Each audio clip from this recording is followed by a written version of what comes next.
Bonjour Arnaud, bienvenue sur le podcast. Déjà, comment vas-tu? Bonjour Simon, bah écoute, je vais bien, merci, j'espère que toi aussi, Oui, ça va bien, je te remercie. Déjà, je suis ravi que tu sois là. Merci d'avoir accepté l'invitation. avec plaisir. Et pour commencer, première question pour ceux qui ne te connaissent pas, est-ce que tu pourrais te présenter justement en quelques mots? En quelques mots, je suis mentor business, donc je vais aider les entrepreneurs à scaler, à développer leur business. Ça peut être du tout débutant jusqu'à la personne qui est au multimillion mais qui veut aller passer à une étape supérieure. D'accord, donc en fait, tu t'occupes vraiment des entrepreneurs qui débutent jusqu'à des entrepreneurs qui sont beaucoup plus avancés. Exactement, parce qu'on a une philosophie très pionnière, c'est que j'ai constaté pendant des années où j'étais coach business, où je travaillais seul en indépendant, j'ai remarqué, t'as beau donner les meilleures stratégies, ce qui bloque c'est toujours là. Et j'ai remarqué que les techniques traditionnelles de mindset étaient très loin d'être suffisantes.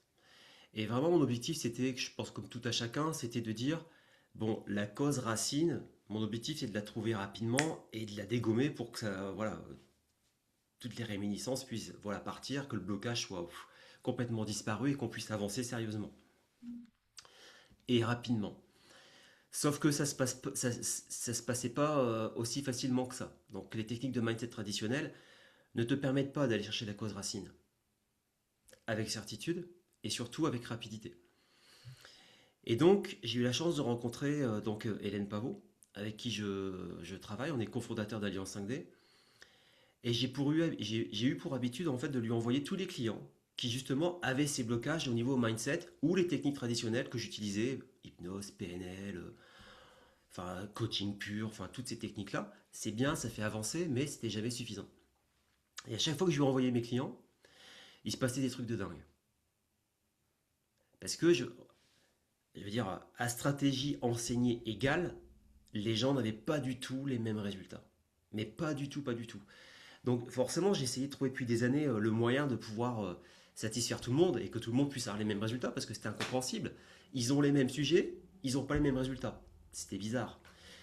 Donc elle avait l'habitude de m'envoyer aussi des clients parce que en fait, les thérapeutes qu'elle forme à sa méthode avaient beaucoup de mal en fait à développer leur business parce qu'ils n'avaient pas l'ADN de l'entrepreneur. Hmm. Et c'est vrai que quand tu es salarié, tu n'as pas du tout cet ADN de l'entrepreneur. Je suis bien le passé pour le savoir parce que j'étais salarié avant. Et je peux te dire qu'il m'a fallu plusieurs années avant de comprendre et de réussir. Parce que, en fait, Hmm. j'ai cumulé les échecs, je pense, comme beaucoup d'entrepreneurs. Et après, on s'est posé la question, mais en fait, à force de s'envoyer des clients, on a essayé, en fait, en parallèle, nos stratégies, nos méthodes, et si on le faisait en simultané. Parce que l'entrepreneur, en fait, sur son chemin, il va toujours rencontrer des blocages, il va rencontrer comment dire, des barrières, enfin, il va avoir des plafonds. Mais tout le temps. Et souvent, c'est un peu stupide, c'est un peu, voilà, genre, j'ai pas envie de gagner de plus de 38 000 euros, sinon je vais devoir payer la TVA, mais c'est de cet ordre-là, en fait. Mais parfois, c'est beaucoup plus caché que ça, beaucoup plus inconscient. Donc, on s'est dit, bah, en fait, ce qu'il faut, c'est que l'entrepreneur puisse avancer sur son chemin, et dès qu'il y a une porte qui arrive, ou tu sais, genre, tu sais, le mur de parcours du combattant, là, que tu dois grimper, tu Ouais. dois aller au-dessus, bah, le but, c'est de pouvoir le dégager le plus vite possible. Pour dire que en gros, c'est comme si on n'avait rien senti, on n'avait rien vu, et qu'on puisse avancer, avancer, avancer, avancer, dans l'objectif ultime d'être dans ce que j'appelle le fulfillment. J'aime bien ce mot en anglais parce que c'est pas pour se la péter parce que je parle anglais, c'est ce mot il est plus précis que le mot français parce que le mot épanouissement, fulfillment ça veut dire se sentir rempli. Ouais. Donc c'est pour ça que ça me plaît bien ce mot parce que en fait, ce qu'on a remarqué c'est que la plupart des entrepreneurs qu'on côtoie qui dépassent les 10 millions voire 100 millions d'euros par an, sincèrement quand je les écoute, ça me donne pas envie. Mhm. Parce qu'on a l'impression qu'ils ont une vie de merde. Alors ils sont super contents parce qu'ils dégagent beaucoup de chiffre d'affaires, mais leur vocabulaire, c'est un vocabulaire guerrier. Hmm. Et je le comprends, et je l'entends, je le partage, sauf qu'il n'y a pas, si tu veux, l'équilibre, c'est pas être au milieu. Tu vois, c'est pas être humble et c'est un petit peu humble et un petit peu Hmm. ambitieux, prétentieux. Il faut être à fond prétentieux, ambitieux et à fond humble. C'est-à-dire qu'il faut être assez ambitieux pour dire ce que tu as envie de faire et faire ce que tu as dit aussi, et en même temps être assez humble pour dire mais je suis là, toujours là pour apprendre aussi. Et je pense que l'équilibre, il est là. Et nous, ce qu'on aimerait, c'est amener cet équilibre aussi aux entrepreneurs, de dire ok, vous êtes dans le succès, mais aujourd'hui, il faut être dans le fulfillment aussi. Parce que le succès sans le fulfillment, c'est l'échec ultime. Donc du coup, notre objectif, c'est ça. Et de dire, voilà, nous, on va s'occuper de vos schémas conscients, mais surtout inconscients, qui vont vous permettre d'être bien. Et si vous êtes bien, c'est comme si aujourd'hui, tu vois, tu as des lunettes. Mhm. Le problème, c'est que tu connais la communication, tu as des filtres, des processus, des généralisations, etc. Enfin, bref.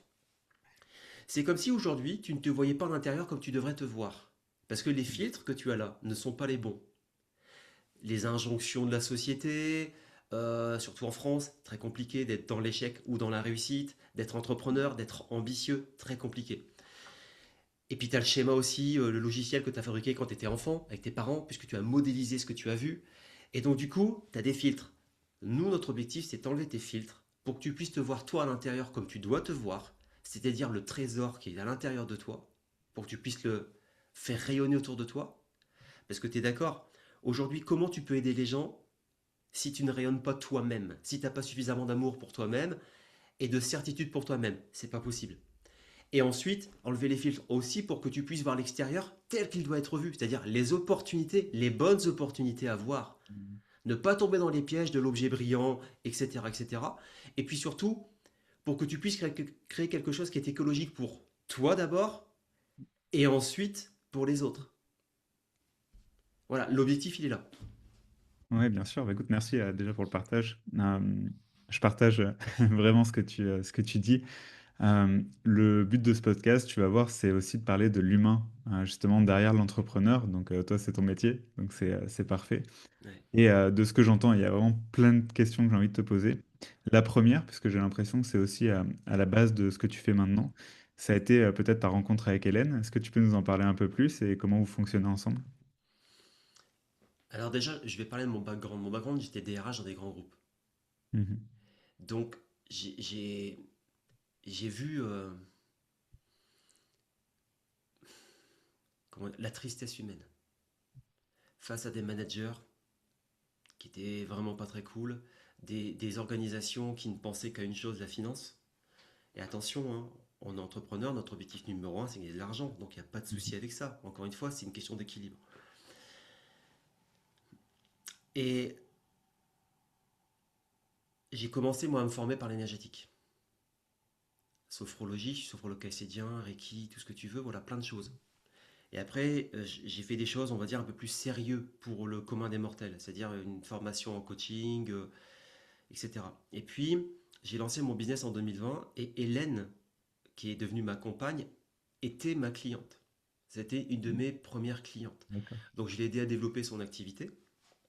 Ça a très bien marché. Et puis, bah forcément, te dis, ça a commencé comme ça. J'avais des clients qui étaient bloqués, je les ai envoyés. Et là, il se passait des trucs de dingue. C'est-à-dire que 2 mois plus tard, ils remplissaient leurs agendas alors qu'ils n'avaient rien changé dans leur business. Mhm. C'est là où c'est puissant.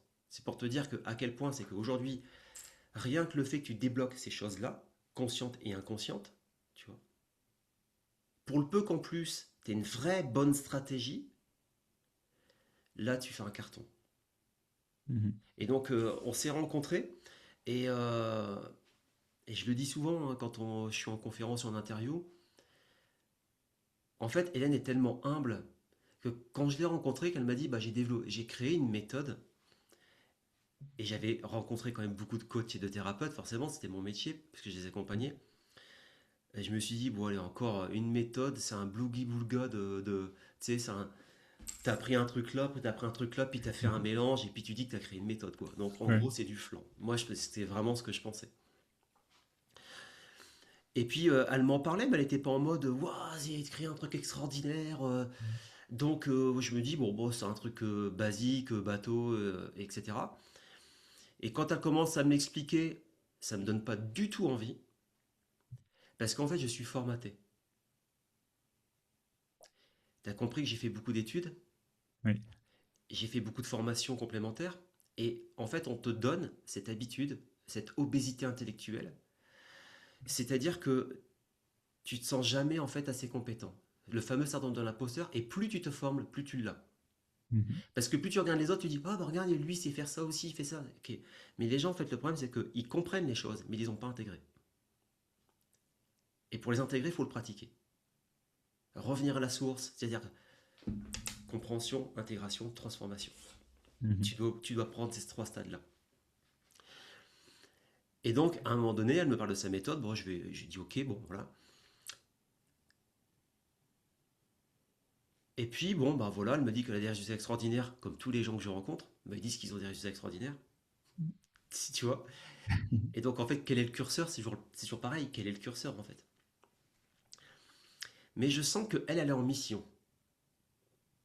Vraiment, tu sais, je sens qu'elle est en mission. Et après, à un moment donné, comment j'ai su que sa méthode était révolutionnaire? C'est qu'en fait, moi, mon papa était entrepreneur, il s'est suicidé. Mhm.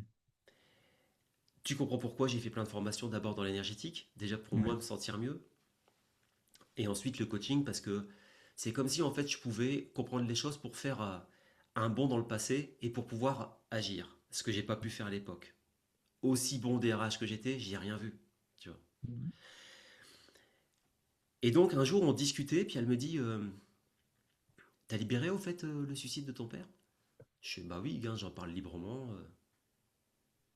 Elle me dit bah écoute, c'est pas l'impression que tu m'en donnes quand t'en parles parce que je vois en fait. Ton physique parle pour lui-même. Et là, elle commence à me dire, tiens, et dans ton corps, tu le ressens, et où? Et puis là, elle commence à utiliser sa méthode. Tu sais, comme ça, de manière subtile. Mhm. Et donc, j'applique. Et puis après, elle fait la technique de vérification. Et là, je me rends compte que, effectivement, je me sens en neutralité. Et je peux te garantir, je souhaite à tous les managers qui nous écoutent, tous les entrepreneurs qui nous écoutent, ressentir cette sensation de puissance intérieure. Et j'avais jamais ressenti ça. C'est comme si, en fait, aujourd'hui, tu sais, tu peux parler de quelque chose qui peut être très compliqué émotionnellement, mais en fait tu te sens neutre. Du coup, l'émetteur que tu es n'est pas empreint de cette peur, de cette négativité, de cette énergie, tu vois, plutôt, on va dire, négative, que forcément tu transmets. Peut-être pas par les mots, parce que tu as peut-être fait de la communication non violente, mais en Mhm. fait ton corps parle pour toi. Hein, si tu connais entre guillemets les chiffres, même s'ils sont contestés, 93% de ta communication c'est la forme. Mhm. Tu dis que voilà, et quand ton émetteur il émet une onde plutôt positive, on te renvoie une onde positive. C'est la loi de vibration, tout simplement. Mhm. Et j'ai ressenti cette puissance. Tu sais, ce qu'on appelle l'empowerment, cette puissance personnelle, je l'ai ressenti en fait. J'ai senti que j'étais sur un sujet délicat et qu'en fait, c'est pas que je l'ai effacé, parce que bah, y a plein de techniques qui essayent d'effacer ça de ton cerveau, mais c'est pas possible. Mais c'est comme si tu disais ton cerveau, ça a existé, mais en fait, c'est comme si ça ne m'appartenait plus. Mhm. C'est une sensation, mais je te jure, c'est un truc de dingue. C'est ressentir cette neutralité, ça te donne une puissance de frappe qui est énorme. Parce que aujourd'hui, si tu arrives à parler à tes collaborateurs ou quand tu vas pitcher des investisseurs et tu n'as pas cette empreinte émotionnelle négative, que tu es pleinement toi-même, tu as une puissance personnelle, waouh, c'est un truc de dingue. C'est un truc de dingue. Donc je l'ai vécu et là je me suis dit, d'accord, mais là t'inquiète, là je vais t'aider à le répondre dans le monde entier cette méthode parce que c'est un truc de fou. D'autant plus que quand tu regardes les 5 piliers, le pilier qui me plaisait le plus, enfin il y en a deux qui me plaisent beaucoup. Enfin en fait ils me plaisent tous. Un, la libération elle est rapide. Donc ça Mhm. c'est quand même toujours cool, c'est quand même l'objectif de tout le monde, c'est que ça aille vite. Je te dis pas qu'en une séance tu vas libérer ton truc, mais c'est possible. Ça va Mhm. dépendre de toi, de comment tu es préparé, etc. Ça dépend de toi. Le truc qui m'intéresse vraiment c'est que c'est définitif. Contrairement à toutes les techniques que je peux utiliser, PNL, etc., les gens sont contents, ça marche vite, mais ça marche jamais dans la durée. Mhm. Là, ça marche dans la durée. Euh, Ensuite, là, c'est un truc de dingue. Et là, c'est là où c'est révolutionnaire, c'est que tu n'as pas besoin de connaître la cause pour la libérer.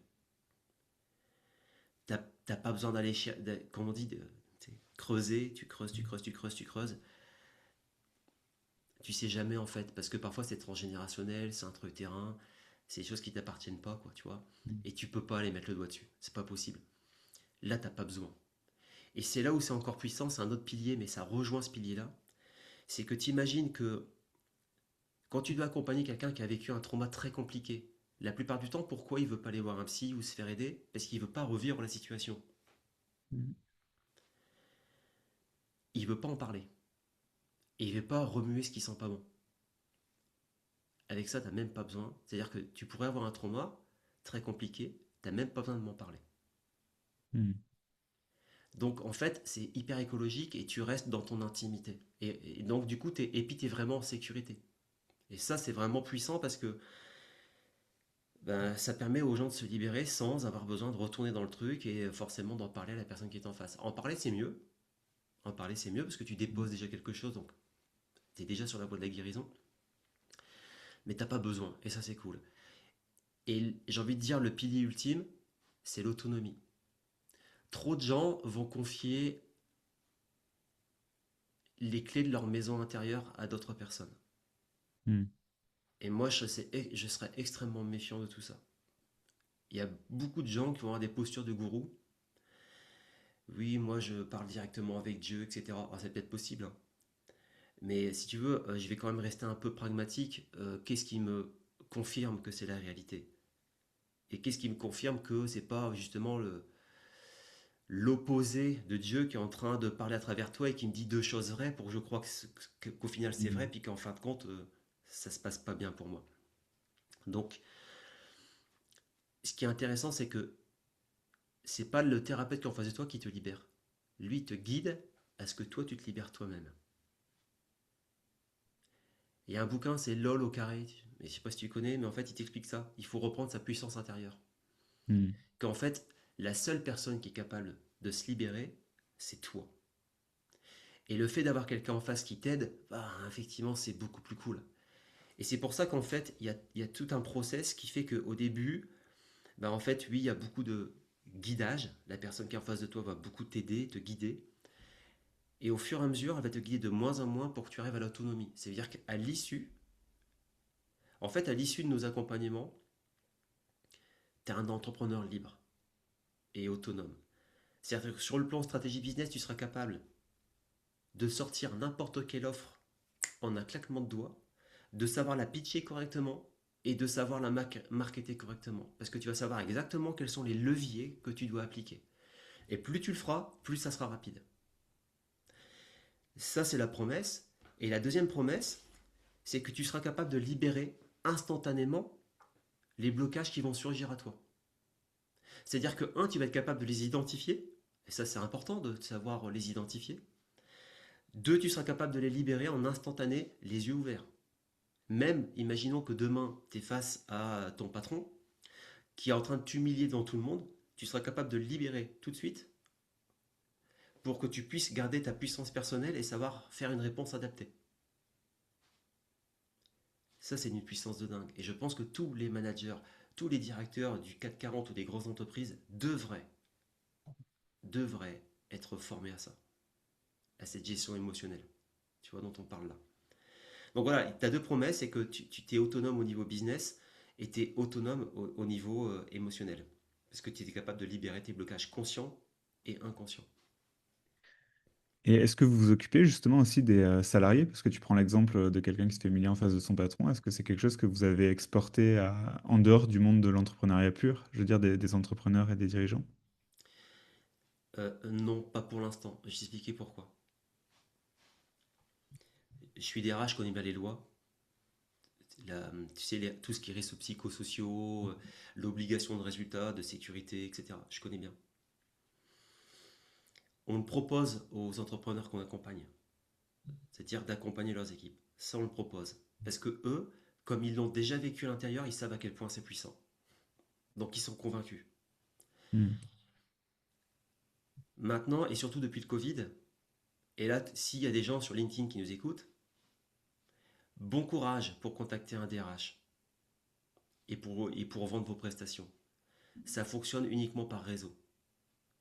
Voilà. S'il faut être beau compin, il faut être dans le réseau ANDRH, etc. Moi, je pourrais l'être, hein, clairement. Mais c'est pas Mm. du tout mon kiff, ce genre de réseau. Et donc, c'est très compliqué. Et ensuite, il y a une concurrence extrêmement féroce sur tout ce qui est bien-être au travail, par des gens plus ou moins compétents. Il y en a qui sont plus compétents que d'autres, c'est certain, mais c'est compliqué de faire le tri. Et aujourd'hui, pour pouvoir justement amener ça aux... Moi, j'ai accompagné une start-up hein, qui s'occupe de la charge mentale. Ouais. Donc, comment tu peux rivaliser face à des gens qui ont levé plusieurs millions et qui ont une force de frappe que toi, t'as pas? Donc, j'ai essayé par des techniques avancées qui marchent pour les entrepreneurs. Mais par contre, les DRH, c'est très compliqué parce que j'ai été DRH et je sais en fait ce qui se passe. Le DRH, en fait, c'est un rôle très compliqué, extrêmement compliqué, parce qu'en fait, lui, il est entre le patron, les cadres, donc on va dire le management, et ensuite les employés ou ouvriers, et en plus les syndicats à côté. Et lui, c'est lui qui se prend les coups, de tous les côtés. Et c'est lui qui doit faire en sorte, c'est une sorte de chef d'orchestre qui doit faire en sorte que tout le monde puisse jouer ensemble. Sauf que, t'imagines que c'est comme si tu avais un orchestre, mais tout le monde te déteste. Et tout le monde jalouse l'un ou l'autre. Et toi, tu dois les faire travailler et fonctionner ensemble.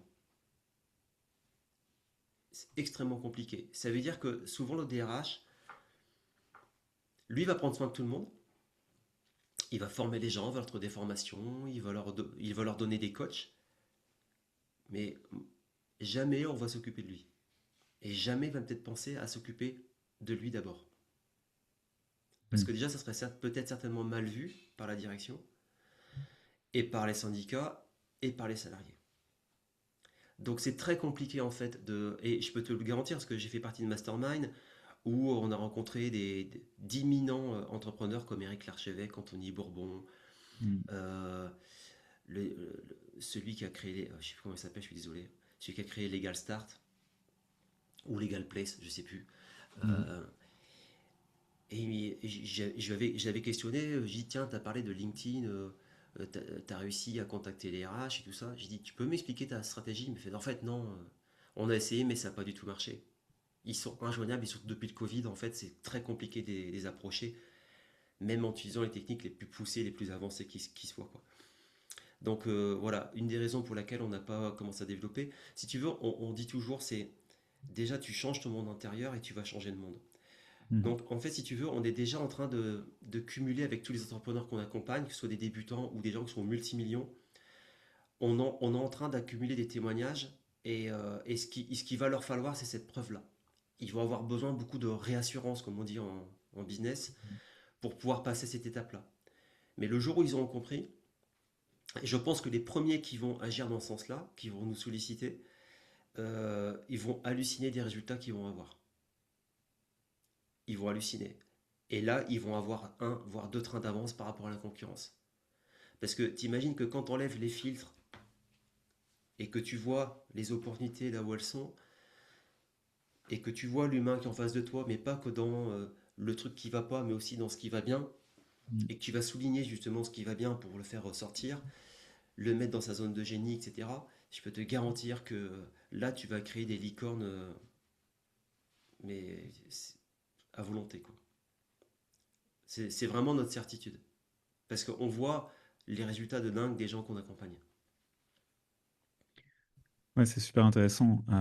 Juste pour revenir sur justement votre méthode, ça s'appelle Alliance 5D ou c'est le nom du programme peut-être? Plus que C'est le nom l'info. de la société. On La appelle ça société. Alliance 5D parce que les 5 dimensions. Oui, c'est ça. Et du coup, tu m'as parlé de piliers. Est-ce que tu pourrais juste nous donner les piliers qu'on puisse entrevoir ça? Si tu veux, le principe, c'est schématiquement, tu imagines le brin d'un ADN. Hmm. Tu vois, ça fait ça. Et aujourd'hui, on est convaincu que si tu es juste au niveau des stratégies business, t'es que dans le mental. Et ton mental, en fait, il est bloqué par tous tes traumas conscients et inconscients, toutes les injonctions de la société, toutes les injonctions de l'entrepreneuriat qui t'empêchent de casser des codes. Aujourd'hui, tu veux surperformer, il faut casser des codes. T'as pas le choix. Tu vois. Mhm. Mais il faut que tu acceptes de casser les codes. Les deux plus grandes peurs des entrepreneurs que nous accompagnons, c'est la peur de la visibilité et la peur de l'argent. Je peux te garantir que quand tu as déjà débloqué ces deux peurs-là, ça fait une grande différence dans ta vie d'entrepreneur et ta vie tout simple. Tu vois. Et c'est pour ça que beaucoup de gens n'ont pas peur de l'échec. Ils ont plus peur du succès que de l'échec. Parce qu'en fin de compte, le succès, ils ne sont pas préparés. Leur cerveau n'est pas préparé. Donc du coup, il ne va pas y aller vers le succès. Puisque comme il ne sait pas ce qui l'attend, il y a la douleur qui va s'allumer. Donc il va tout de suite t'envoyer de la distraction. Mm. Écran de fumée, boum, allez. Non, je reste à ce que je connais parce qu'au moins, je le connais. Même si ça ne me plaît pas, si c'est un peu douloureux, c'est pas grave. C'est moins douloureux que d'aller vers quelque chose que je ne connais pas. Donc la stratégie, c'est quoi? Bah, c'est d'amener la personne à aller chercher son futur positif. Ça, c'est le premier point. Et ensuite, vraiment, l'essence, tu parles de pilier, l'essence, c'est l'autonomie. Et ça, c'est aussi un des principes du coaching. L'objectif, c'est que la personne soit autonome. Tu vois. Mm. On va mélanger en fait les stratégies business avec la libération des blocages en simultané. Pourquoi? Parce que comme je disais tout à l'heure, une fois que tu as compris comment ça fonctionne, tu vois à quel point ça marche bien, tu te sens inarrêtable. Et il y a des périodes d'involution, tu vois, d'évolution et d'involution. Donc tu es toujours en train de monter, tu vois. Mais parfois ça fait ça, et hop, tu vois, ça fait Mm. ça. Mais quand tu connais ce schéma-là, en fait, tu acceptes ces périodes-là pour te recharger, te ressourcer, te reposer les bonnes questions et repartir. Donc en fait, si tu veux, nous, notre stratégie, elle est simple. C'est qu'on va mélanger l'accompagnement pur business avec un accompagnement énergétique et je vais même dire au-delà, spirituel. Mm. Beaucoup d'entrepreneurs vont peut-être pas comprendre ça et vont peut-être pas apprécier, mais c'est pas grave. On sait que c'est l'avenir et on sait que demain, ça sera la référence. Demain, ça sera la référence, on le sait. C'est qu'aujourd'hui, il faut se reconnecter à soi, à sa divinité intérieure. C'est ce que je te disais par rapport au filtre, hein. Mm. Et se reconnecter à sa divinité intérieure, c'est se reconnecter à sa spiritualité, à ce qu'il y a de plus grand que nous. Parce que qu'est-ce qui différencie l'entrepreneur qui réussit pas, outre tout ce qu'on a déjà dit avant? La grâce. Mais ça aussi, on peut aller la chercher. C'est comme si aujourd'hui,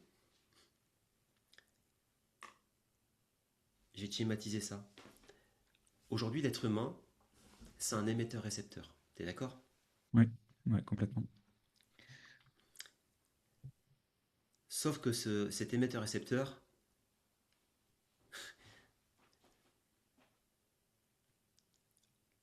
il sait lui-même fabriquer des brouilleurs. C'est-à-dire que le signal que tu vas envoyer, là on va parler de la loi d'attraction. Mm. Le signal que tu envoies à l'univers, à Dieu, ou ceux qui sont plus pragmatiques à ton cerveau, parce que c'est exactement la même chose, hein. Mm. Si tu envoies un signal à ton cerveau, mais que tu n'envoies pas le bon signal, c'est comme si tu ne poses pas les bonnes questions, tu n'auras pas les bonnes réponses. Mm. Et c'est là la différence entre un bon coach et un coach. Un bon coach va poser les bonnes questions. Il va avoir une posture différente aussi des autres. C'est pas un sauveur. Et c'est ce que je disais encore hier en coaching avec des clients. Moi, je suis prêt à vous perdre pour mieux vous gagner. Ça veut dire que je vais vous challenger. Peut-être que vous allez me détester. Mais je suis prêt à ça parce que moi, ce que je veux, c'est que vous avanciez vite, bien. Donc, je suis prêt à vous perdre pour mieux vous gagner. Donc, aujourd'hui, tu as un signal. Si tu ne le vois pas au bon endroit, ça ne sert à rien. Et Mm. si tu ne le vois pas de la bonne manière, ça ne sert à rien non plus. Donc, ton objectif premier, c'est de déterminer le signal que tu veux envoyer. Ton objectif, disons. Mm. Il faut que tu l'envoies dans la bonne direction. Donc là, tu vas prendre ton qu'on appelle ça, ton radar, là, je sais pas quoi, tu le diriges, ton satellite, tu le diriges là, et tu vas l'envoyer à ton cerveau ou à l'univers. Donc t'imagines, il y a un satellite dans le ciel, tu l'envoies dans le ciel. Sauf qu'il y a des brouilleurs. Les brouilleurs, c'est peut-être ta famille qui va te tirer vers le bas pour dire Simon, mais non, arrête de rêver. Et comme on dit, si ton projet ne fait pas rire les gens, c'est qu'il n'est pas assez ambitieux. Mhm. Donc tu comprends une chose, c'est que souvent ton environnement proche, c'est toujours celui qui va te retenir. Et c'est pas méchant, l'intention est positive. L'intention, c'est de te préserver, de te mettre en sécurité.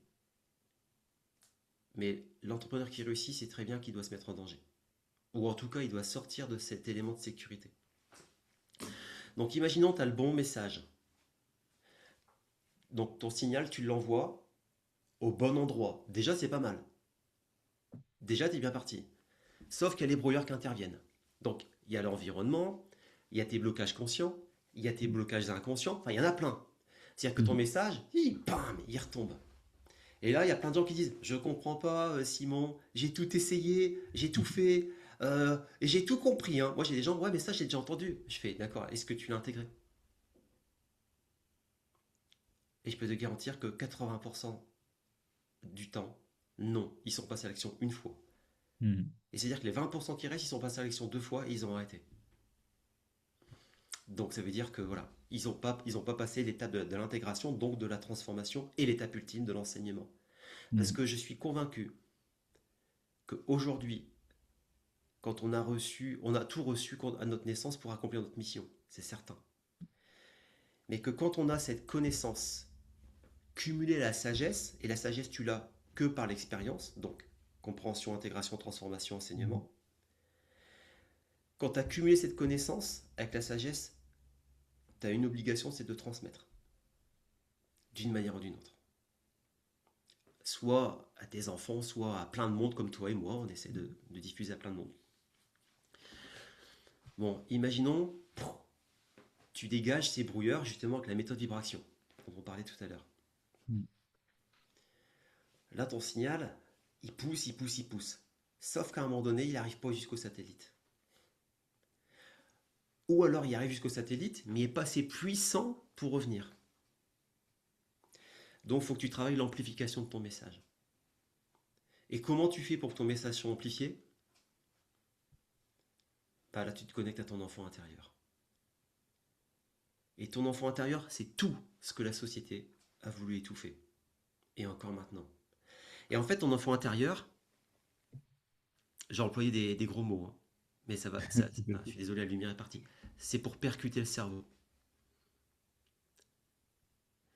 Ton enfant intérieur, en fait, c'est un sale gosse qui veut tout de suite et maintenant. Il veut tout de suite et maintenant. Et il a raison. Et là, j'entends déjà, oui, mais non, parce qu'il faut satisfaire de ce qu'on a. Je vous rappelle l'histoire de l'équilibre. Tu dois accepter d'avoir une grande ambition, une grande vision, mais tu dois en même temps accepter de commencer petit. Mhm. Et cette vision, tu dois la découper en petits challenges pour que ça fasse ça. Et que tu n'aies pas l'impression d'être au pied de la montagne en tongs, pas équipé pour y aller. Voilà, ni plus ni moins c'est ça. Donc en fait, il faut que tu travailles la puissance. Et la puissance, c'est ton fameux pourquoi, mais c'est pas suffisant le pourquoi. Le pourquoi, il y a le comment aussi. Moi, je m'imagine pas faire du coaching, avoir un cabinet, recevoir des gens toute la journée. Même si j'adore les gens, j'adore le contact. Mais moi, j'ai besoin de voyager beaucoup du coup, je peux coacher du monde entier. Je sais pas, je peux être en Nouvelle-Zélande ou au Japon et ça me permet de continuer de travailler aussi, tu vois. Et Mhm. ça, c'est important pour moi. Donc pour moi, le pourquoi est très important, mais le comment aussi. Donc voilà, donc l'objectif, c'est de travailler de ton signal, l'envoyer au bon endroit, dégager les brouilleurs et en même temps de l'amplifier et l'amplifier en continu. Parce que au moins, t'envoies, mais tu reçois tout le temps. C'est valable pour tout en fait. L'amour, l'argent, etc., etc. C'est valable pour tout.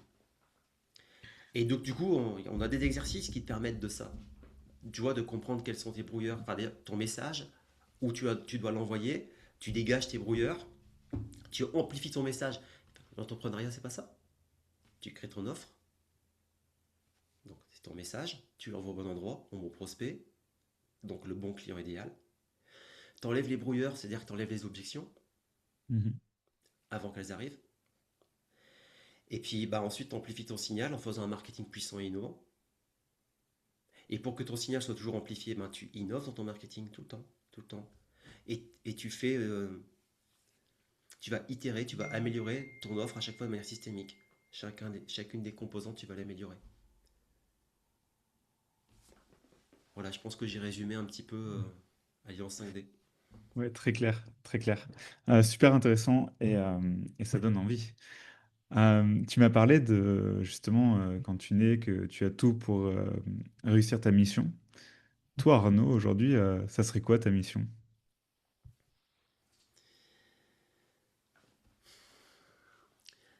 Moi, je suis convaincu que tu connais le concept de l'ikigai, le Ouais. concept japonais qui te dit que ta mission de vie, tu commences à la découvrir et en tout cas à vouloir y aller quand tu as à peu près 40 ans. Bon, maintenant, les jeunes générations, ils sont tout de suite dedans, donc ça, c'est une bonne nouvelle. Mais je suis assez d'accord quand même avec ce principe de japonais, c'est qu'au début, moi, j'étais DRH, j'étais très content. Je faisais ça et ça avait du sens pour moi parce que j'avais besoin de prendre confiance en moi, j'avais besoin de me prouver des choses. Et une fois que j'ai eu tout ça, je me suis dit, c'est bon, il faut que je fasse autre chose. Je pense que le chemin de vie n'est pas quelque chose de linéaire. Et il y a des gens qui disent, je cherche mon chemin. Pas de bol, moi je répondais déjà dedans. C'est juste que tu n'apprécies pas le chemin. Et parfois le chemin, ben, il y a des montées qui sont plus difficiles que d'autres. Mais si tu acceptes de regarder le paysage dans la montée, de dire, oh c'est sympa, en fait, je suis en train de me dépasser, bah bizarrement, toi ta perception va changer. Mhm. Donc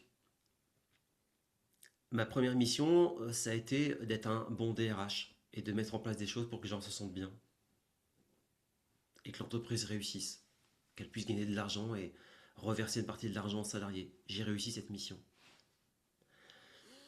Je pense que moi, aujourd'hui, ma nouvelle mission, elle est peut-être au niveau français, c'est redonner beaucoup plus d'ambition aux entrepreneurs français.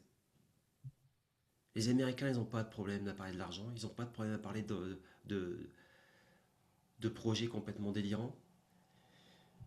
Moi, quand j'en parle en France, on me traite de prétentieux. Moi, je leur réponds, bah merci, parce qu'un prétentieux, c'est un ambitieux qui n'a pas encore réussi. Donc, je souhaite de prétendre des choses et de mettre en place les choses pour y arriver. Parce que déjà, si tu peux prétendre de rien, je suis quasiment certain de la qualité de ta vie. Mhm. Mon objectif, c'est de faire rêver les gens. Voilà, je pense que ma mission, c'est ça, de faire rêver les gens. Mais pas qu'à travers le business. C'est-à-dire que oui, je peux redonner confiance aux gens, je peux les mettre sur leur chemin, leur bon chemin, en tout cas leur faire prendre conscience que leur bon chemin, c'est ça. Parce que tu sais, parfois, on va tourner en rond. Ils sont sur un rond-point, en fait, les gens sont sur un rond-point. Donc ils sont sur leur chemin, mais ils tournent en rond, ils sont sur un rond-point. Mhm. Parce qu'en fait, il y a deux voies, ils savent pas laquelle emprunter, ou il y en a peut-être plus. Bah, je vais leur donner confiance d'emprunter le chemin. Voilà. Et je t'ai dit plusieurs choses parce que pour moi, faire rêver les gens, parce que je suis photographe professionnel, j'ai eu une révélation pour la photo au début de mon tour du monde. Tout de suite, j'ai eu la prétention ou l'ambition, ça va être choisi. Moi, j'aurais plutôt dit l'ambition de faire partie, de faire de la photo de luxe, ce qui est quand même pas donné à tout le monde. Et je voulais faire partie du top 5 mondial. En tout cas, j'étais certain de faire partie du top 5 mondial. D'où le côté prétentieux que beaucoup vont décrire. Et c'est sûr que moi-même, je me disais, mais t'es complètement taré, tu t'es pas formé à la photo, tu connais pas Photoshop, toujours pas maintenant d'ailleurs. Sauf que je savais que j'allais le faire. Et je l'ai fait. C'est-à-dire qu'en moins d'un an, j'avais plus de 55 récompenses dans les plus grands concours du monde, pro. Et c'est pas des concours gratuits, hein, tu payes, hein, et tu payes cher pour participer. Donc t'es pas là pour Ouais. jouer, t'es là pour gagner, hein. Et le truc qui est dingue, c'est que ma révélation, je l'ai eu au Caesar Palace à Las Vegas. Un an après, j'ai exposé au Caesar Palace de Las Vegas. On est venu me chercher, hein. J'ai rien fait.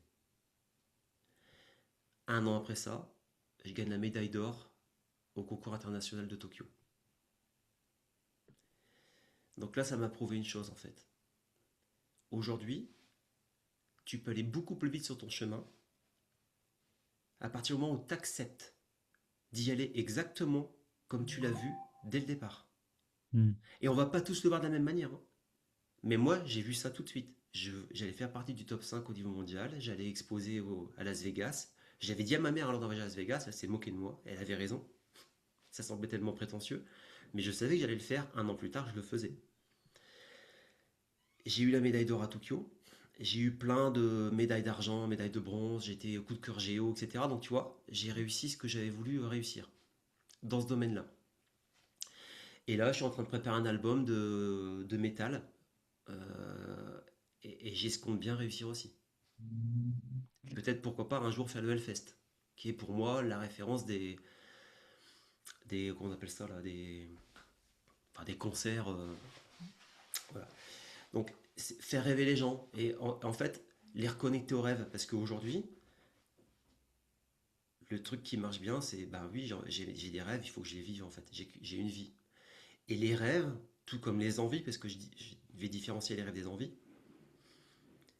Les rêves plus les envies plus tes peurs, c'est là où tu peux corriger ta trajectoire pour être sur le bon chemin, pour tracer ta route en ligne droite et pas en mode. Mm. C'est le meilleur moyen pour moi d'aller rapidement sur ton épanouissement personnel et ton succès. Excellent. Voilà, ma mission, elle est là. Et tu vois, je suis pas encore certain d'avoir les bons mots, mais je suis certain d'être sur le chemin. Ouais. En tout cas, ça se sent, ça se voit. Euh, Tu fais du coup de la musique, du métal, de la photo, du business. Comment tout ça, ensemble, ça s'harmonise et comment en fait tu peux te servir peut-être d'un domaine pour t'inspirer dans l'autre et vice-versa? Alors déjà, tu vois, on a une mission en fait avec Hélène. On veut créer un mouvement, c'est démontrer que tu peux être en France et réussir. Hmm. Démontrer que tu peux avoir quatre enfants et réussir. Deux business, parce qu'on en a deux. Démontrer que tu peux aussi réussir au-delà du business, c'est-à-dire pas sacrifier tout le reste pour le business. Et malheureusement, c'est ce que j'entends de tous les entrepreneurs qui gagnent des millions. Hmm. On peut tout réussir. Il faut juste le décider. Et donc, du coup, ben, je m'organise. Et ça veut dire que je crée ce qu'on appelle des non négociables. Et ensuite, j'arrête de prendre des excuses, même si elles sont bonnes. Je pourrais avoir l'excuse le matin de me dire on a quatre enfants et j'ai une petite de 4 ans, donc c'est hyper important pour moi de la voir le matin.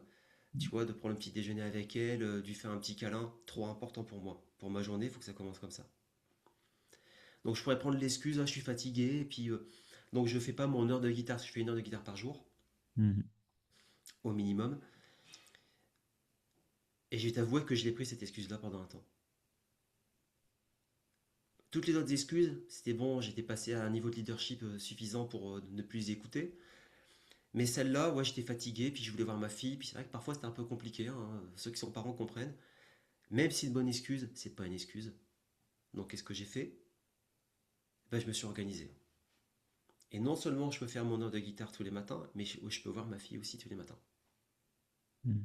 Et comme ça, j'atteins tous mes objectifs. Être un bon père, mais en même temps ne pas sacrifier ma musique. Parce que ça veut dire que si je sacrifie ça, je pourrais en vouloir inconsciemment à ma fille. Alors qu'il n'y a qu'une personne qui j'en vouloir, c'est à moi. Donc j'ai créé ce qu'on appelle des non négociables. C'est non négociable que je fasse ma guitare. C'est non négociable que j'aille au sport 3 fois par semaine. Voilà, ça c'est non négociable. C'est non négociable que je fasse 5 voyages par an, dont un avec mes potes. Chaque année, je fais un voyage tout seul avec mes copains. Après, j'ai avec 3 femmes de ma vie. Ma mère, ma compagne et ma fille. C'est pas négociable. Donc je vais chercher les ressources en temps, Hmm. en argent, etc. etc. Et tant que tu l'as pas dit à ton cerveau, que tu l'as pas prévu, là je suis en train de te reparler du signal. J'envoie mon signal et je Hmm. l'amplifie. Et c'est ce qui me permet justement de réussir dans ces domaines-là. Et parfois, ça t'empêche pas de mettre entre parenthèses un domaine parce qu'il y en a un qui te donne plus envie. Tu vois, pour l'instant, mon projet photo, il est complètement dingue et démesuré, hein. Si tu veux, je t'en parlerai après. Pour l'instant, je l'ai mis de côté parce que je sens que je dois encore prendre de l'expérience et il y a des choses que j'ai peut-être pas encore débloquées. Et je sens que c'est pas le moment. mon envie porte plus là sur mon album métal que je veux sortir dans les mois qui viennent. Donc j'écoute mes envies d'abord. Et donc, t'as beau dire aux gens, oui, je veux vendre des photos, etc. Ouais, t'en es dans ton projet, donc ils se foutent de ta gueule parce que tu n'es pas encore arrivé là. Mais moi, je respecte mon écologie, je m'écoute. Et je me dis, aujourd'hui, c'est ma musique que j'ai envie de développer. Bon, forcément, développer mon business, hein, c'est forcément. Mais au niveau artistique, c'est d'abord ma musique. Et je suis persuadé que c'est en développant ma musique que je vais avoir le déclic pour aller chercher l'objectif que je veux atteindre avec la photo. Mm. Voilà. Mais il n'y a pas de secret, tu sais, c'est essai-erreur, essai-erreur, hein. Je veux dire, je suis pas meilleur qu'un autre, hein. C'est juste que je sais ce que je veux et que c'est pas négociable. Et c'est juste la différence. Donc je m'organise. Et parfois, tu sais, tu t'organises, tu dis, bah tiens, je vais faire ma guitare à 6h30 du matin, jusqu'à 7h30, comme ça elle se lève à 7h30 et c'est bon. Et parfois, tu te rends compte que l'hiver, c'est peut-être un peu plus dur. Mm. Bah, c'est pas, tu te lèves plus tard, mais c'est pas grave, tu dis, bah c'est pas grave, je ferai ma guitare à midi, de midi à 13. Mm. En général, j'aime bien avoir une routine et la respecter, tu vois. C'est comme quand j'apprenais le japonais, j'avais défini un horaire à 17h, mais je revenais de la muscu, j'étais éclaté. Donc, j'ai pas envie, quoi. Mm. Bah, j'ai essayé un autre horaire, ça marchait pas. Bah, j'en ai essayé un autre et ça marchait. Voilà, enfin, c'est essai-erreur, essai-erreur. Mais par contre, c'est pas négociable. Tu continues jusqu'à temps que tu trouves la bonne recette. Et ma recette à moi ne sera pas forcément la bonne recette pour toi. Mm. Voilà. Donc, en tout cas, je fais ce que je peux, j'avance aussi vite que je peux. Et c'est là où c'est puissant, c'est que je suis très ambitieux, mais en même temps, j'accepte d'avancer au rythme parce que je remarque chaque avancée.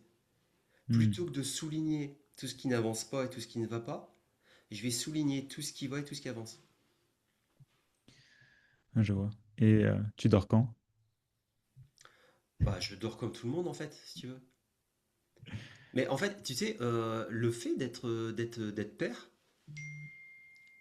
t'as pas le choix de t'organiser. Parce que moi, mes journées, elles commencent. Enfin, je me suis arrangé avec ma compagne, mais Mhm. sinon, elle commence à 9h30 et elle termine à 16h30, hein. Mm. Et c'est compliqué parce que moi, surtout, je bosse super bien de 16h jusqu'à 22h. Donc là, j'ai dû m'organiser. Je suis passé par des étapes de frustration, parce que essai erreur, je suis passé par ça. Et donc, qu'est-ce que j'ai fait? Bah déjà, j'ai appris à utiliser des outils. J'ai recruté des gens aussi pour faire des choses que je n'avais plus envie de faire, pour faire plus vite, pour faire mieux. Et ensuite, j'ai défini ce qui était vraiment important pour moi, mes priorités, et sur quoi je voulais mettre le focus, parce que sur quoi je porte mon attention pour de l'expansion. Mm.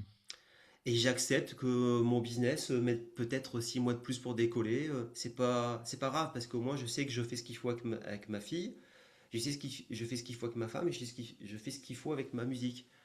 Mm. J'accepte en fait. Tu m'as parlé de voyage. Moi, c'est quelque chose qui me passionne aussi. Comment, toi, bah, justement, tu te sers du voyage dans ta vie pour bah, te nourrir d'une manière ou d'une autre? Déjà, en fait, c'est des envies. Et je suis convaincu que quand tu as une envie de voyage, imaginons tu veux aller en Afrique du Sud. En tout cas, je sais pas comment toi tu fonctionnes, mais je sais que moi, si je le fais pas, peut-être 3 ans plus tard, j'ai plus envie d'y aller dans ce pays.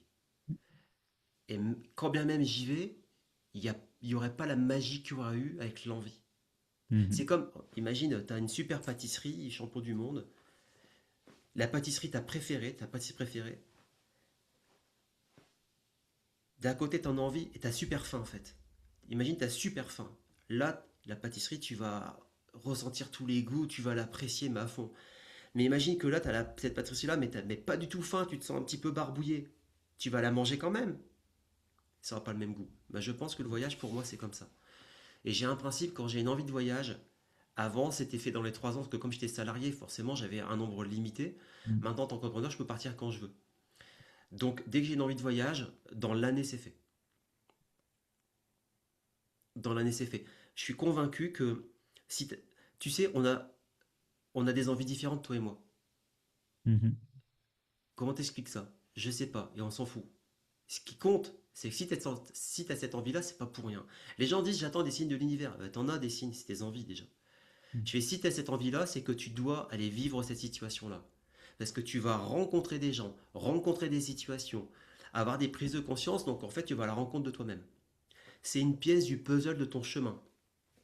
C'est comme si ta vie c'est une carte, Mm. et ben en faisant ça, tu as une pièce du puzzle, et donc du coup ça te permet de corriger ta trajectoire et de te sentir beaucoup plus en certitude justement sur le chemin emprunté. Et ça serait dommage de louper une pièce du puzzle parce que c'est pour ça qu'il y en a beaucoup qui sont sur le rond-point et qui tournent Mm. en rond. Donc je pense que c'est dommage de louper ces pièces du puzzle. C'est comme si tu as un jeu de société, puis à la fin de ta vie, bah, en fait, il te manque des pièces. Mm. Bon, c'est un peu con. C'est pour ça que vraiment suivre ses envies, c'est très important. Et donc le voyage, moi je m'en sers vraiment. C'est, tu sais, quel est le meilleur moyen de vivre le moment présent? Ben, c'est ça en fait. Pour moi, le voyage, normalement, t'as pas de contrainte temporelle, réelle, tu vois. Mm. La contrainte d'argent, tu dois pas l'avoir, parce que si tu le fais, c'est que tu as suffisamment d'argent. Moi, c'est la rencontre des autres, tu vois. Le voyage, c'est aussi le ressourcement.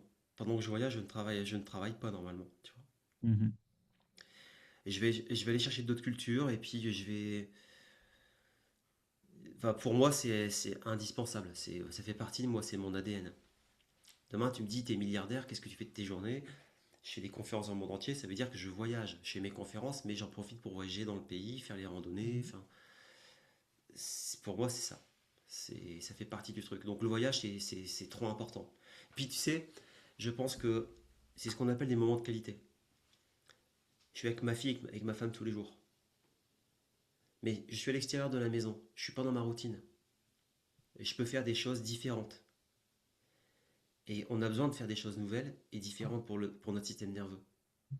Donc ça me permet ça aussi en fait. Et ça me permet d'avoir ces moments de qualité euh, et surtout c'est construire des souvenirs. Je pense que ce qui compte le plus chez moi, Simon, c'est pas mon compte en banque. Et c'est pour ça que quand je vois tous les entrepreneurs qui sont là, oh, j'ai développé 100 millions, c'est bien et c'est important qu'ils le disent.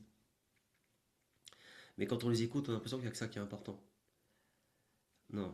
Moi, ce qui est plus important, c'est pas mon chiffre d'affaires. Ce qui est plus important, c'est les souvenirs que j'ai, l'expérience, la sagesse que je peux retirer de tout ça.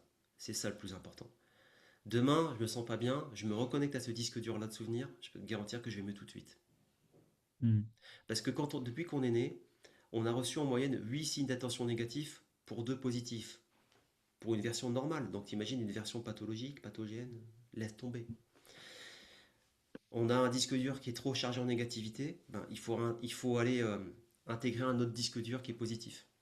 Et ça, tu dois le faire en conscience en fait. Donc, tous ces souvenirs-là, en fait, ça fait partie de mon histoire, de mon expérience, de qui je suis. Et ces moments de qualité-là, ils sont précieux. Et j'ai pas trouvé de meilleur moyen d'avoir ces moments de qualité que de sortir de son quotidien, de sa routine, de sa maison, même de son pays. C'est trop important. Génial.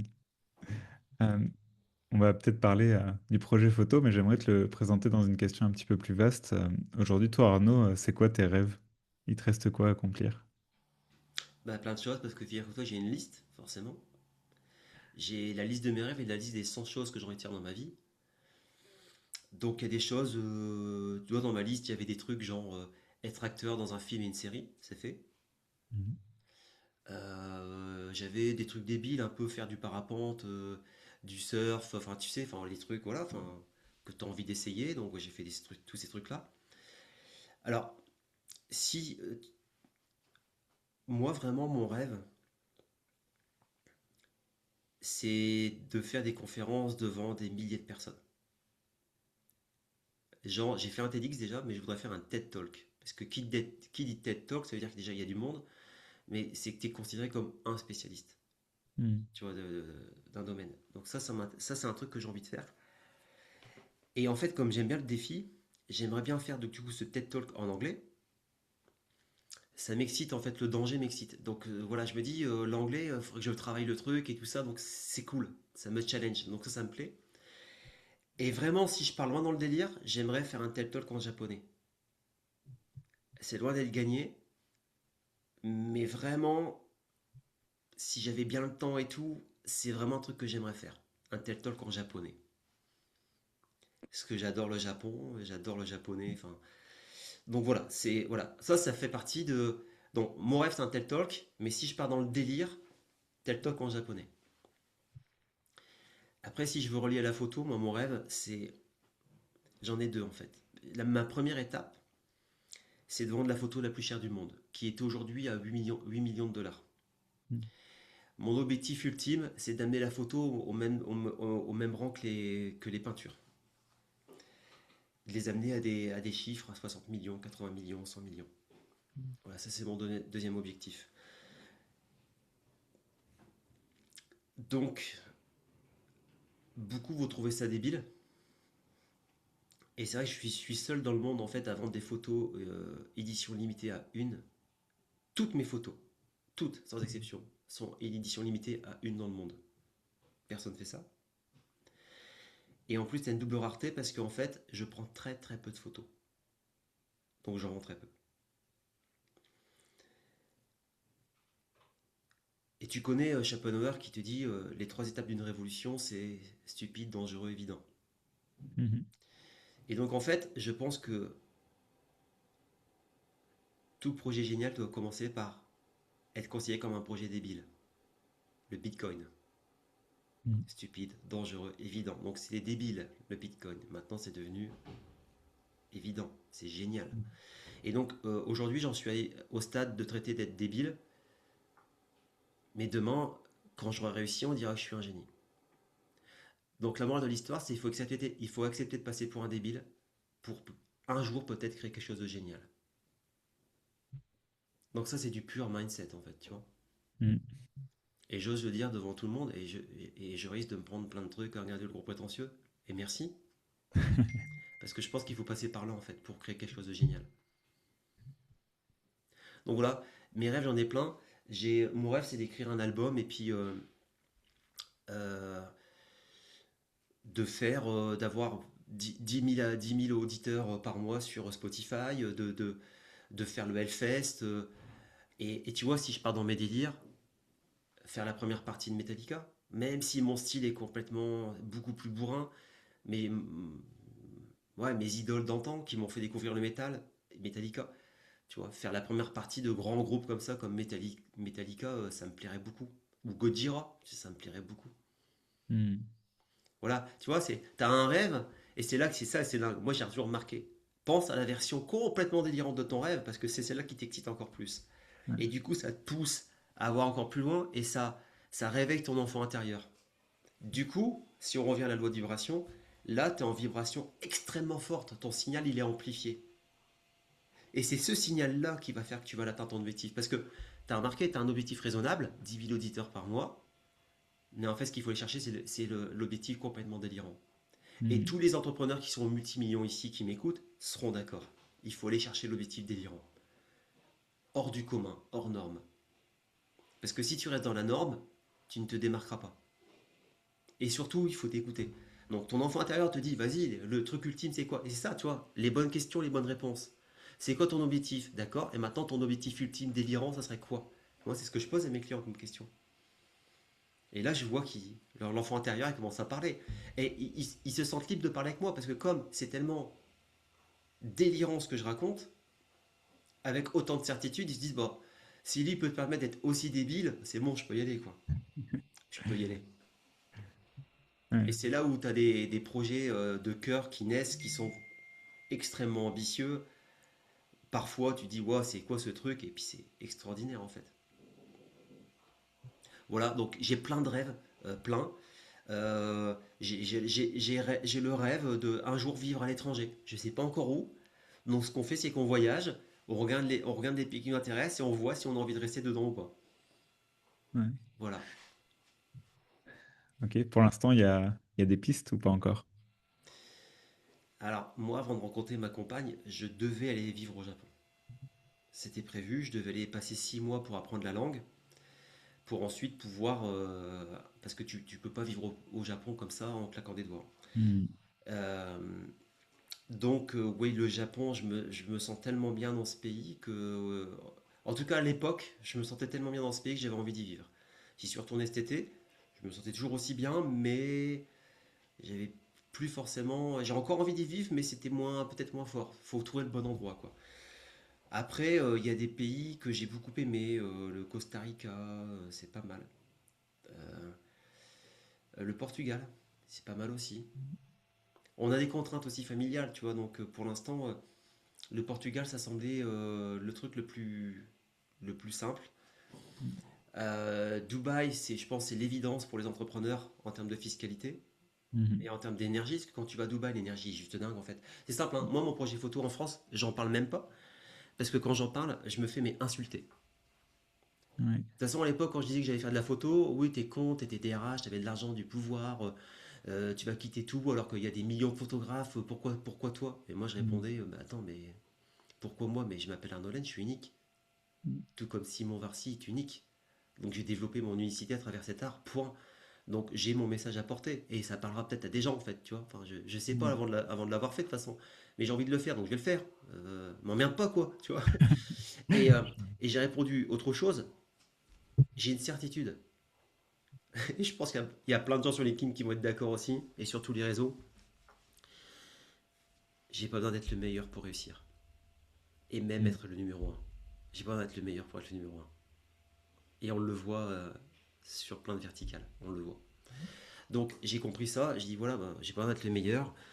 Et je suis certain qu'il y a plein de gens en fait qui sont peut-être meilleurs que moi en photographie, mais ils oseront jamais passer le pas. Voilà la différence entre les autres et moi. Moi, j'ai envie d'un truc, je passe le pas. Quitte à passer pour le dernier des prétentieux, de tout ce que tu veux. Je vais passer le pas parce que c'est trop important que je le fasse. J'ai envie, je dois le faire. C'est pas négociable. Voilà, c'est tout. Je peux pas dire plus. Ouais, top. En tout cas, ça fait des rêves encore à aller chercher. Euh, on va arriver du coup à la fin de cet entretien. J'aime bien poser cette dernière question. Est-ce que tu aurais, toi, un conseil à donner aux gens bah, qui vont écouter cet entretien? Franchement, le conseil que je donne le plus et qui est le moins écouté, faites la liste de vos rêves, de vos envies et de vos peurs et vous programmez ça, vous passez à l'action de manière massive. Votre vie va changer. On parle de saut quantique, je vous garantis, vous allez en faire un, 2, 3 à, à la vitesse de la lumière. C'est garanti. Le problème, c'est que les gens, quand c'est simple, évident ou contre-intuitif, ne le font pas. Hmm. Parce qu'on me répond toujours, mais si c'est si simple, un autre, tout le monde le ferait. Je dis, c'est justement parce que c'est tellement simple que les gens ne le font pas. Depuis le temps que tu es petit, je peux donner plein d'exemples où on a fait en sorte de tout complexifier. La simplicité, c'est le pouvoir, c'est la puissance. Donc revenez à la simplicité, vos offres, tout. Tout doit être plus simple dans votre vie. Comment je dois faire pour que ce soit plus simple dans ma vie, dans mon business? Je pense que c'est la question la plus puissante que vous devez vous poser. Voilà, le conseil, c'est ça. Faites votre liste, suivez vos rêves, vos envies. Allez au-delà du mur de la peur, ça, parce que c'est un mur en carton. Allez au-delà de ça, parce qu'en fin de compte, je vous garantis que vous allez être sur votre chemin, que vous allez avoir des résultats exceptionnels.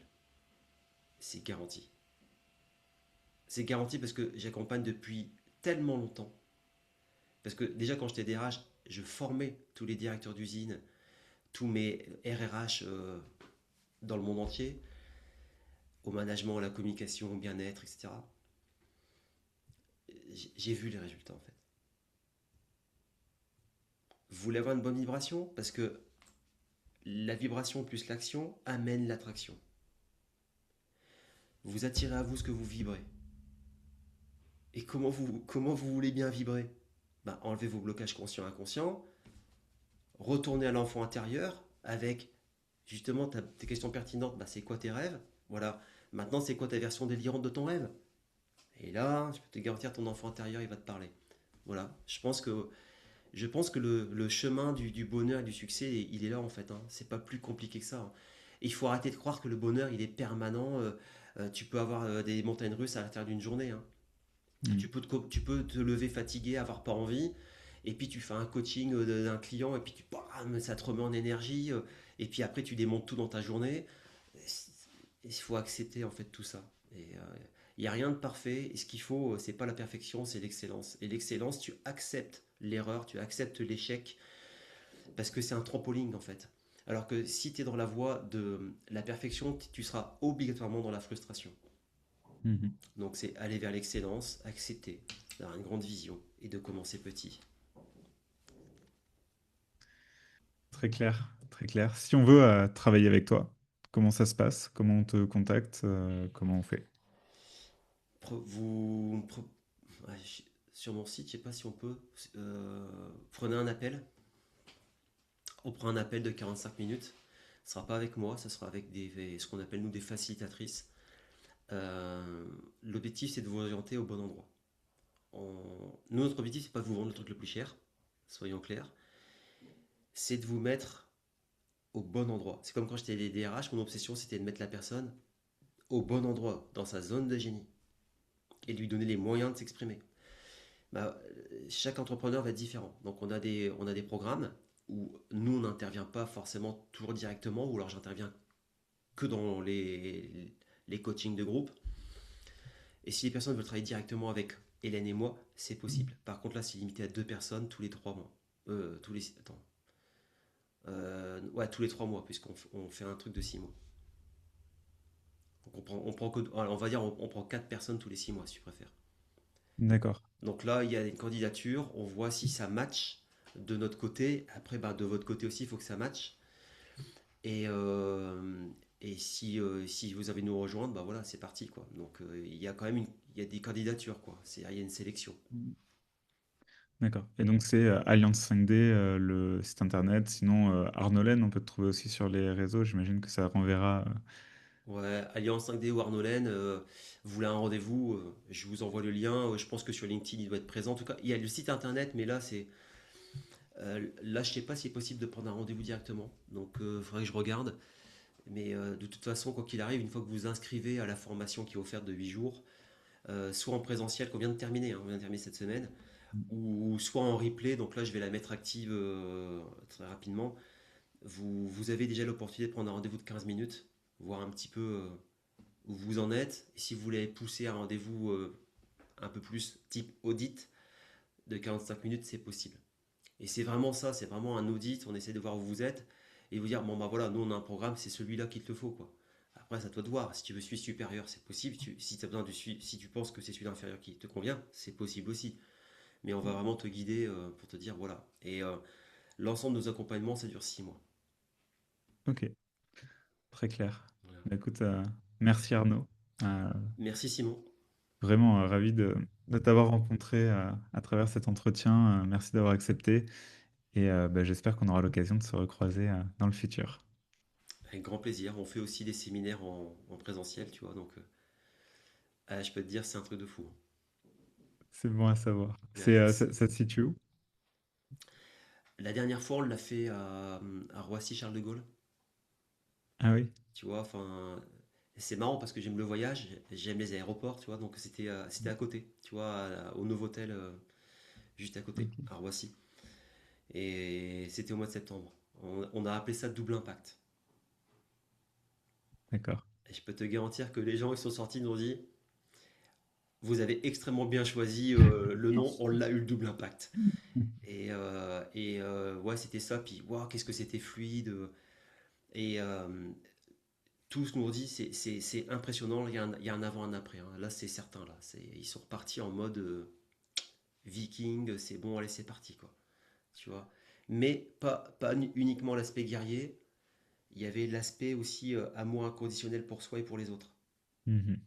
Donc là, on leur a permis d'avoir l'équilibre, de dire allez, j'y vais à fond, mais en même temps, je reste aussi dans cet amour de moi et l'amour de l'autre, tu vois. Et Ouais. là, je vais créer quelque chose de puissant. Ok, l'équilibre, le fameux équilibre que tu décrivais au Ouais, début. tout à fait. Ouais, tellement important. Ouais, Super. On va encore un autre moyen de travailler avec toi alors. c'est ça. Ah, c'est puissant en présentiel parce que il y a des choses que tu peux pas faire en visio.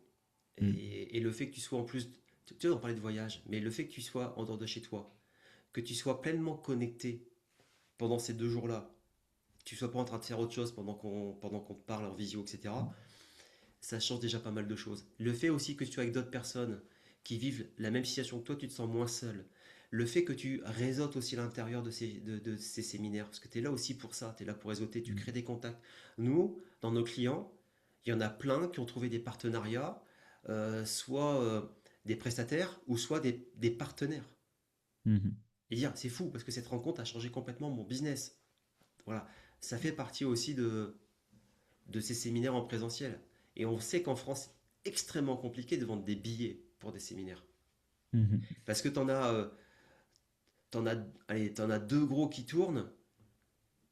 euh, c'est compliqué c'est compliqué de toi de vendre des billets parce qu'en fait, t'en as qui sont tellement gros qu'ils ont des budgets pub. Franchement, si je te dis les sommes, tu vas halluciner. Tu peux pas lutter en fait. Donc, il faut qu'il y ait une vraie différenciation, ce que nous avons. Et donc, on est content, on a quand même eu 60 personnes pour le premier séminaire, c'est pas mal. Mais de là à en avoir 1000, 2000, 3000, il va nous falloir du temps, mais c'est bien, parce que c'est bien de commencer en intimité Ouais. et de monter progressivement. Donc, on est OK avec ça.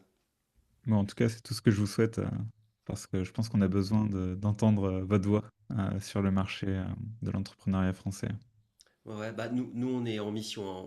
On veut ce mouvement des entrepreneurs libres, entrepreneurs qui sont dans l'équilibre dont on parlait, qui sont dans le succès, mais aussi et d'abord dans le fulfillement. Nous pensons que c'est pas le succès qui t'apporte l'épanouissement, mais par contre, l'épanouissement t'apporte un succès apprécié et durable. Mhm. Contrairement à beaucoup de stars que tu vois qui se sentent vraiment pas bien, nous, on te met sur le bon chemin, on te met dans ta mission. Tu sais que c'est ta mission, tu es à fond dedans, donc tu vas apprécier le chemin, pas juste d'arriver au résultat, puis au bout du résultat, ah ben, tout ça pour ça.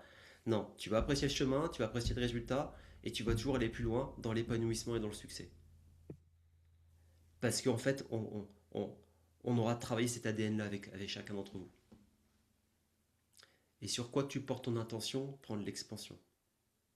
Et si tu mets pas dès le départ, t'arrives là, tu dis, ah ben mince, je suis à la fin de ma vie et je suis J'ai plein de oublié. regrets. C'est Ouais, le fameux bouquin de Bronnie Ware, les 5 plus gros regrets à la fin de ta vie, de ne pas avoir vécu mes rêves. Bon, Mhm. dommage, hein. Le deuxième, ne pas avoir vécu assez de temps de qualité avec ma famille. Dommage, hein. Mhm. Hélène et moi, on se dit toujours, on peut mourir demain. C'est là où c'est bien, on sait, on a une vie extraordinaire, on peut mourir demain en fait.